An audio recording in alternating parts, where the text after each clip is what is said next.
നീയല്ലോ.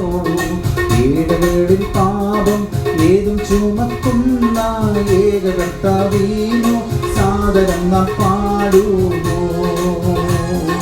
ഹല്ലേലൂയ ഗീതം പാടുവോ. അല്ലലെല്ലാം മാറിപ്പോകുമേ. വല്ലവൻ നമുക്ക് നല്ലവനായുണ്ട്.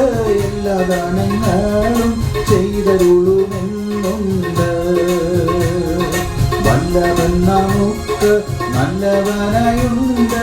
എല്ലാ ദാനങ്ങളും ചെയ്തരുളുമെന്നുണ്ട്.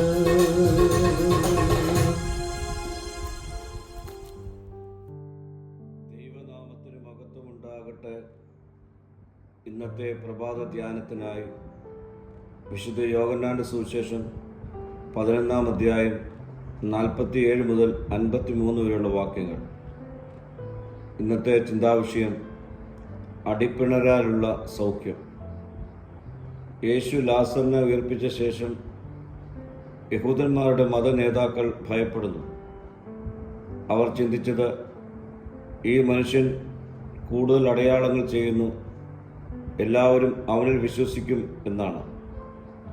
ഇങ്ങനെ അവരെ ചിന്തിപ്പിക്കുവാനുള്ള കാരണം അവരിൽ ഉളവായ അസൂയയും ഭയവും അധികാരം നഷ്ടപ്പെടുമോ എന്നുള്ള ആശങ്കയും ആയിരുന്നു. ഈ സമയത്ത് മഹാപുരോഹിതനായ കയഫ പറയുന്നത്, ഒരു മനുഷ്യൻ ജനത്തിനു വേണ്ടി മരിക്കുന്നത് നല്ലതാണെന്ന് ആണ്.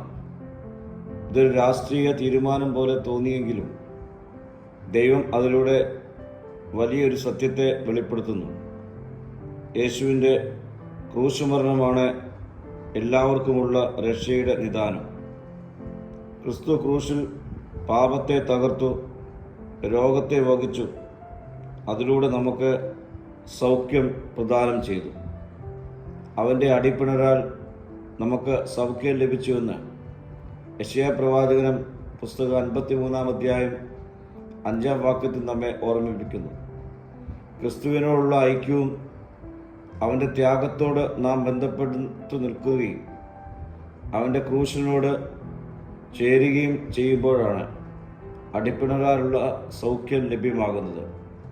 സൗഖ്യമെന്ന് പറയുന്നത് ദൈവത്തോടുള്ള ഐക്യവും മനുഷ്യനോടുള്ള ഐക്യവും അതിലൂടെയുള്ള ആത്മീയ പുനഃസ്ഥാപനവും ആകുന്നു. പ്രിയരെ, ഈ നോമ്പ് നാളിൽ പ്രാർത്ഥനയിലൂടെയും വചനധ്യാനത്തിലൂടെയും വിശ്വാസത്തിലൂടെയും ക്രിസ്തുവിനോട് ചേർന്ന് നിൽക്കാം.